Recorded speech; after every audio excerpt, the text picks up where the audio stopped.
دیارە ئێمە وەکو جوڵانەوەی نەوەی نوێ و وەکو فراکسیۆنەکەشمان لە پەرلەمانی کوردستان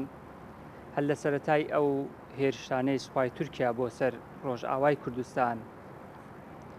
بەداخەوە یعنی کارەساتێکی زۆر ناڕەوایە و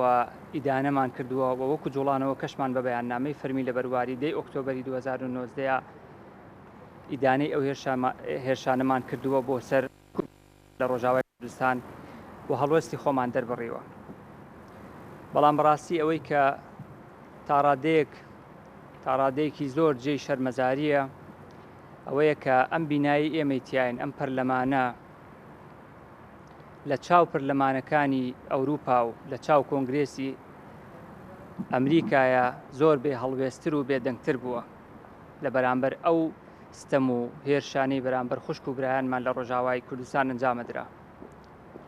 ئەمە خۆی لە خۆیان لاوازی ئەم دەستگایەیە وەکو پەرلەمانی کوردستان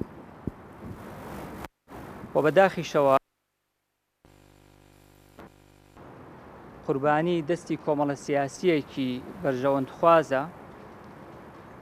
کە لە ترسی لە دەستدانی پۆست و بەرژەوەندی و کورسیەکانی خۆیان نەیانتوانیوە بە پێی پێویست دیفاع لە میلەتەکەیان بکەن و دیفاع لە مافی میلەتەکەیان بکەن. هەر بۆیە بەداخەوە میلەتی کورد گەیشتووە بەم ڕۆژەی کە ئێستا تایەتی. ئێمە وەکو نەوەی نوێ ئەوەی لە دەستمان بێت بۆ خوشک و برایانمان و ئەوەی لە تواناماندا بێت کردومانە و دەیکەین و بەردەوامیش دەبین.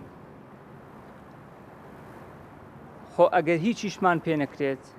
ئەوە لانی کەم سەر شۆڕ ناکەین و بێدەنگ نابین و بێدەنگ نەبووین لە بەرامبەر ئەو قەتڵ و عام و ستەم و ناڕەوایەی بەرامبەر خوشک و برایانمان و جگەر کۆشەکانیان ئەنجام دراوە لە ڕۆژاوای کوردستان. وەلانی کەم بۆ مێژوو تۆماریەکەین